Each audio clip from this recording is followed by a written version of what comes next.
what you're looking at here is a field hospital. This would have been a hospital that would have been about a mile from the battlefield during the Civil War. And then they would bring the wounded soldiers from the battlefield here, this mile, and they would lay them out on the grass, and then the doctors would go and check the soldiers that were badly wounded, and if they felt like they would not survive, they would give them some whiskey and prop them up and let them expire in peace.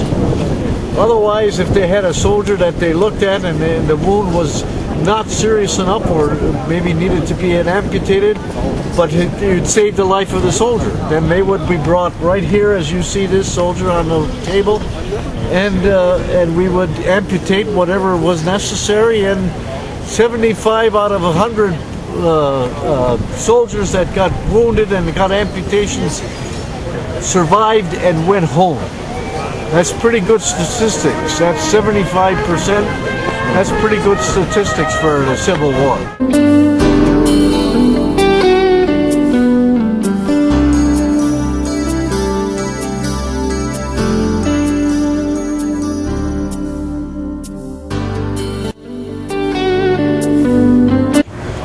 Well, a lot of guys got shot up. I took care of a lot of guys from Ewo. We used to have to go down to the beach to pick them up on litters. They bought them by the hundreds. And I can remember different guys, like 18-year-old shot through the spine. He couldn't move. I had a hell of a time prying the rifle out of his hands. He didn't want to let it go. At that time, they couldn't get whole blood out to a lot of those guys. We had to give them plasma. So they gave all the medics little boxes about yay big. And inside there was, you rip them open right out on the ground. And inside there was 2 bottles. One of them looked like it had instant coffee in it. The other one had water. And there was no plastic, hadn't even been invented. So it was all rubber hose. And there was rubber carts in the bottles. And you put them together like this and mix that water with the plasma, and it turned into liquid. Then I put that rubber hose on there. On the other end was a little glass vial, and that was a sterile needle in there. And you break it like that and put it in the guy's arm and hold it up like this so he didn't bleed to death. Oh.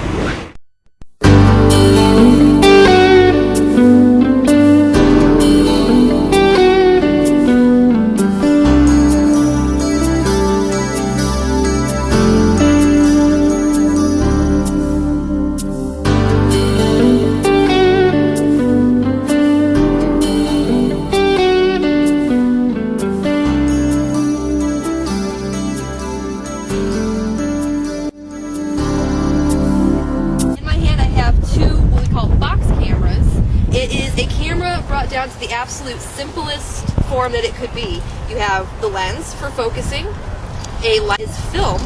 The film of the time was very large. It was 120 millimeters, well, it was 120 size, but incredibly large. They came in all sorts of different sizes with all sorts of different viewfinders that you're actually looking down into. None of the holding up to your eye business that we have, and no viewings too, is the invention of miniature cameras, such as this Argus C3, what we now call 35 millimeter camera. As you can see, a much smaller size, much more compact, easy to use, and we can look right through them to get those really great shots like what we saw with Robert Capa on D-Day, or even further through our war correspondent history with Dickie Chappelle in Vietnam and things like that.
Bye.